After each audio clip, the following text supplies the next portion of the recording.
All right, guys. Great to see everyone. Today was huge. We were very, very excited about all the players that we were able to acquire today. I think we really gave a boost to our defense. Starting off with Levi, he was a kid that we had all buying on. He's a scheme fit. He's very explosive, very talented. He's one that I identified early on in the process. I'd say, back from 2019, when he was still playing, and even, when he had his opt out, still just kind of just refreshing on his film again last year. And refreshing on his film last year, appreciate and liked him even more to the point that with the buy-in that we had on that player, we actually made some efforts to actually acquire him earlier than we actually did, but it ended up falling in our favor. But very strong, very explosive. Really, I like to say that he's very a balanced player. He's stout at the point of attack, and he's got the ability to rush inside. So we're really, really fired up about him. He was a big asset, and I guess I say when I talk about how explosive he is, I heard his press conference is pretty explosive as well. So I didn't get a chance to hear it yet, but you kind of see the personality and fire that he's got in him, and then kind of going to Aleem, he's another one that we feel all these guys, Levi and Aleem, and then we'll get to Iffy as well, but they all have versatility, and Aleem is another one that for a big nose tackle that's powerful at the point of attack. He has a lot of upside. He has quickness. He has the ability to do some stuff inside and sub nickel stuff. So he has some upside as a rusher as well. So, just to be able to add these two key cogs on the middle of our defense is a huge bump for us. Aleem, he's still raw in terms of he hasn't been playing the position very long. He was a running back, linebacker, baseball player, just a big, huge athlete in high school, and then kind of beefed up to become a defensive lineman. So you see that athletic ability and footwork and explosiveness that he has in him, and then just to be able to cap it off with Iffy, just a big, long corner. I remember when scouting his brother, years ago, and he's got the same, physical specimen traits, for a big, long corner that, from the outside, it looks like he's just a press corner, but he's actually not. How Iffy grew on me in the process is his ability to actually play in off coverage and actually be able to maneuver, show quickness in a short area in zone and off coverage, which usually guys that long and that big aren't able to do. So we're fired up with all these kids. I know I talked mostly about the physical traits besides Levi's press conference, but as we stuck to what we believed in, and they still live up to the standards of what we're looking for football players. They have the intangibles, they have grit, they're tough, they're physical, they're smart and explosive, and they're all instinctive very well. So they're smart football players. Without that said, we'll take any questions. Right, Tim? Hey, Brad, I saw that Aline bench pressed 445 pounds and squatted 640. I'm guessing your numbers were pretty similar when you were starring at North Carolina A&T back in the day. Yeah, you probably need to cut that in half real quick before you start there. But just can you speak to not only his athleticism, but Levi's too, and the cornerback as well, and just was that one of the things that jumped out to you on tape was just their ability to get off the ball and the athleticism and the athletic traits that went along with everything else you liked.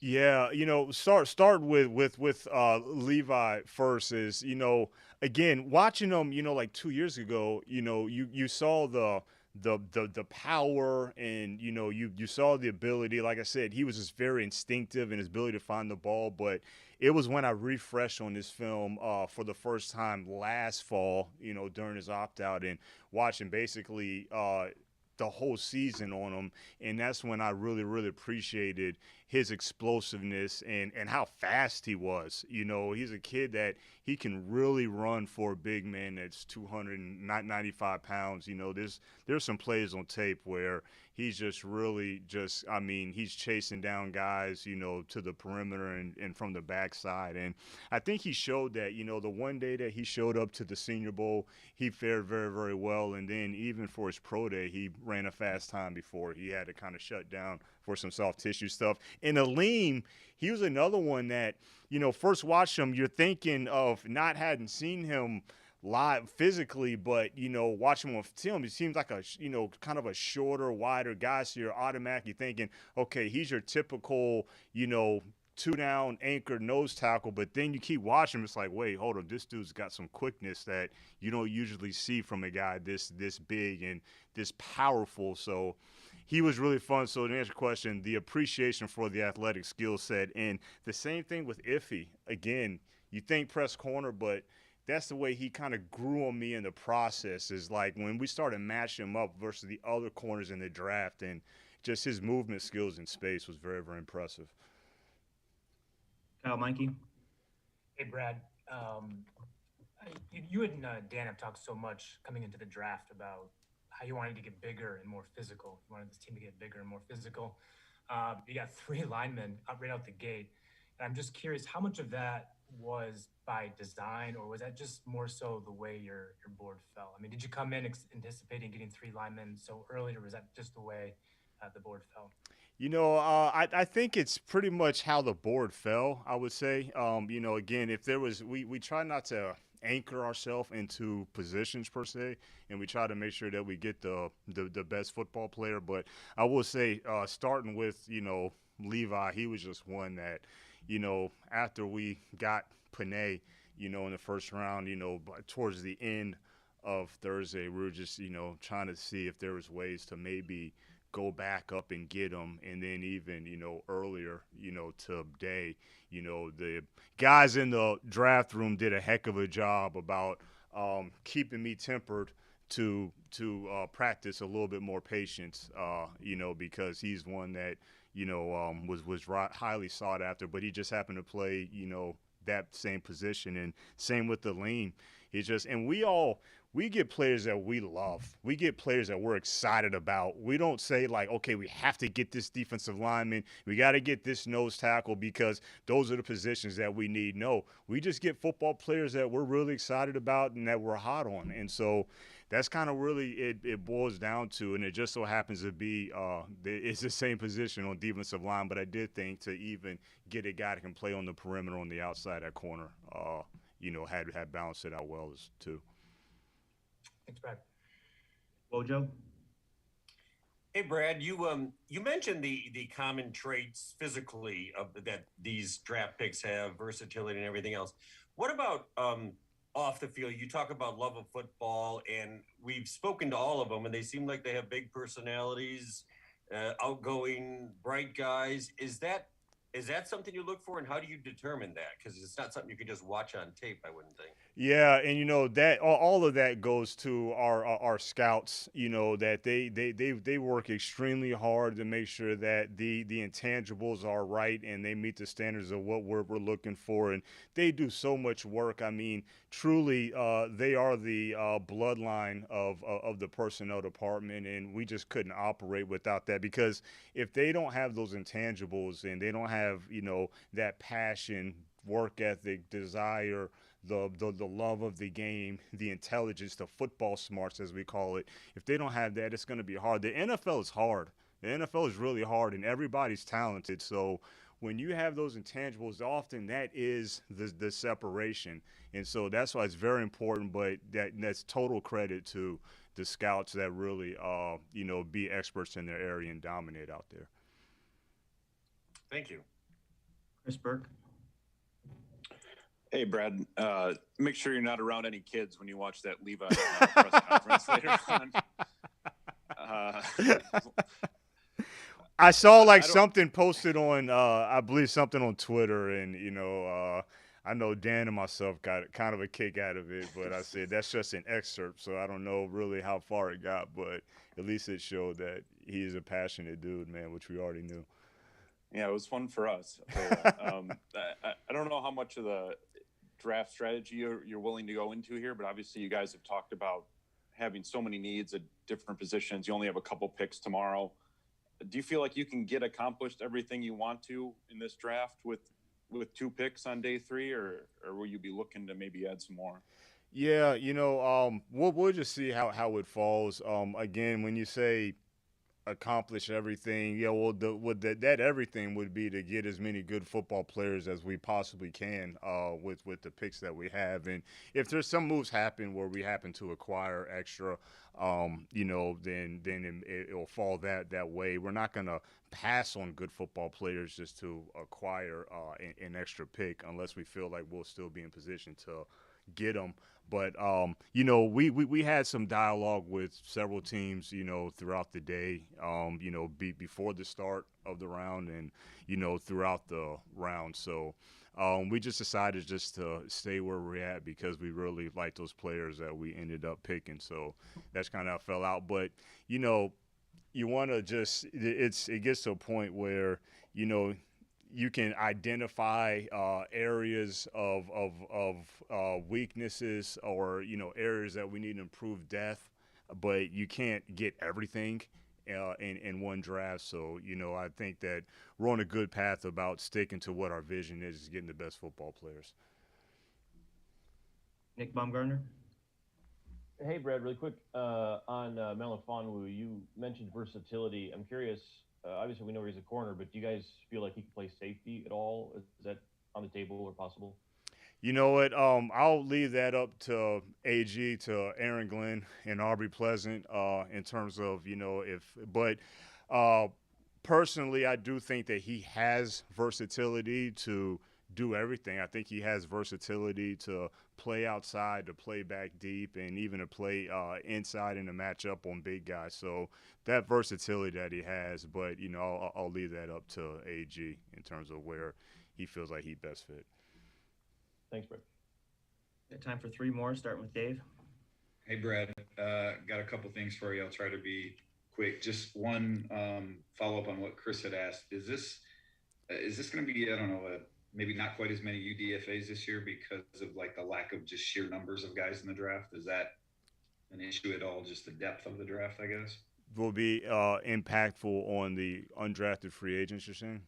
Yeah. I mean, if there's, I don't know, not as many people in the draft to begin with, are there just not as many people worthy of those late round picks or undrafted, free agent guys, I guess?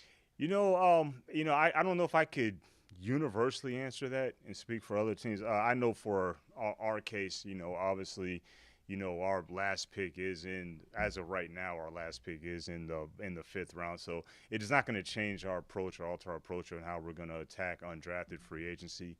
We have a good plan in place that we have met about, and we have a great process in place, I would say, for undrafted free agency. So that's not going to really change our approach in terms of numbers or how many we're going to sign or how many that we need per position.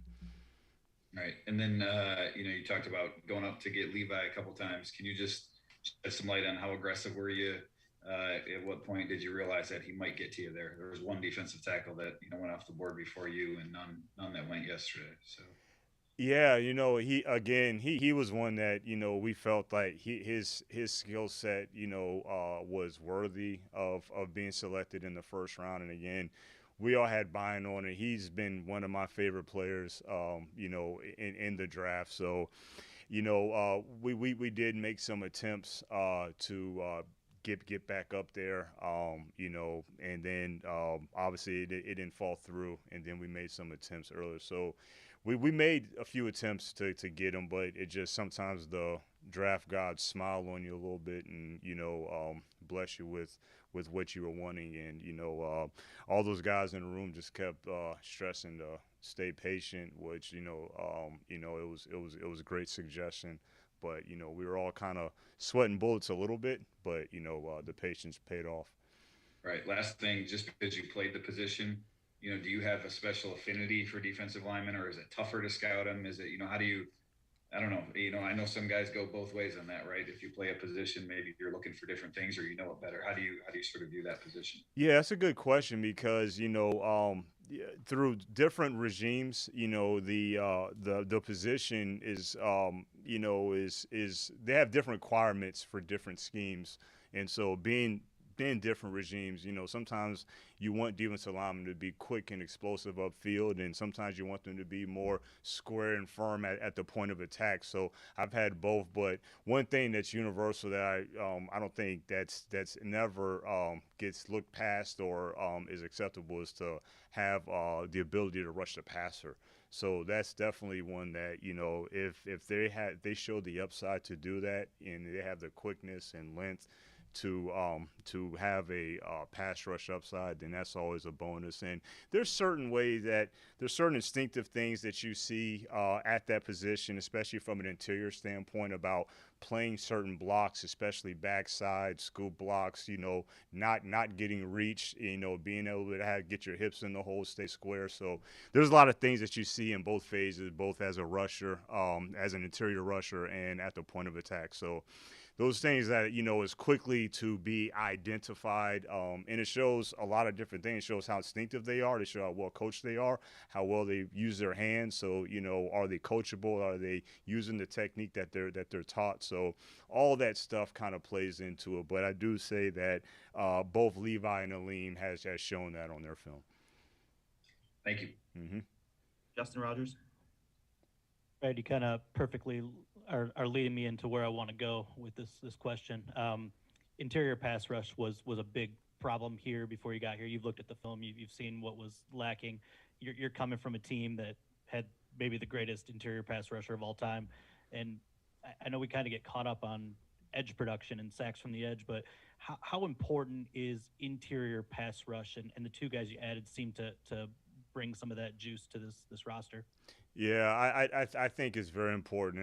That is a great question. Now, where I came from, he's just a rare, he's a Hall of Fame player, and so it is what it is. You don't find those type of guys like that. But just from having interior pass rush, that was something that we were looking to add. I do think that these guys do bring that, and that's just a bonus. Like when you have, and that's what I think the beauty is about both of these kids is that not only are they powerful and strong at the point of attack, but they do have that upside to catch an edge and get upfield. And just like you brought up a great point about bringing pressure from the edge, but if you can apply that pressure even quicker on the interior inside, then you can even have more of an impact defensively. And I'd like to think this is the most important question of this 20 minutes. Can you commit to maybe getting Aleem some looks at fullback, given that running back background? I don't think that he would turn it down. I know he's a confident kid. That's a really good athlete, but I believe that his running back days are behind him. But, I guess I will check with Anthony Lynn and see if he has anything up his sleeve for Aleem. Yeah, I'm told you don't anger yourself, so let's not start now. Thanks, Brad. That is a great point. All right, Stoney, last question. Yeah, Brad. Obviously, you were thinking about trading up for Levi. Was there any sentiment, whether for him, probably not, but any of the others, to trade down? There were a lot of trades around your picks where you might have been able to get a couple more picks just to drop down a few slots. Yeah, that really never came to fruition. That really never came. It just so happened that actually at every pick, we actually did have a player that we were really, really hoping that was going to come to us. So it was more discussions of trading up, not only just for Levi, but, even when we got into, round 3, those times where we were thinking, should we move up to get our guy? But again, only coming into the deal with 6 picks, we were just trying to make sure that we stayed patient, stayed disciplined, and trusted our board. And I can say that was huge for Iffy, at our last pick, is that, really trusting our board. He was actually standing out pretty, I wouldn't say like a sore thumb, but he was standing out significantly. So from a value standpoint, from the premium of the position, let's just go and just trust our board, trust the process, all the work that we put in, and you really feel good about the value you get. And how tempted were you guys to go try to find a wide receiver, or is that for tomorrow? Well, the draft's not over with yet, so yeah, there's obviously going to be some opportunities to add players tomorrow, and we'll just see how that falls. But we'll just kind of we won't anchor ourselves still. We won't pass up good football players, but there's other positions outside of wide receiver that can still help us. Thank you very much. Thank you. All right. Thank you, Brad. Thanks, everybody. We'll see you tomorrow night. Thanks, guys. Thanks, Brad.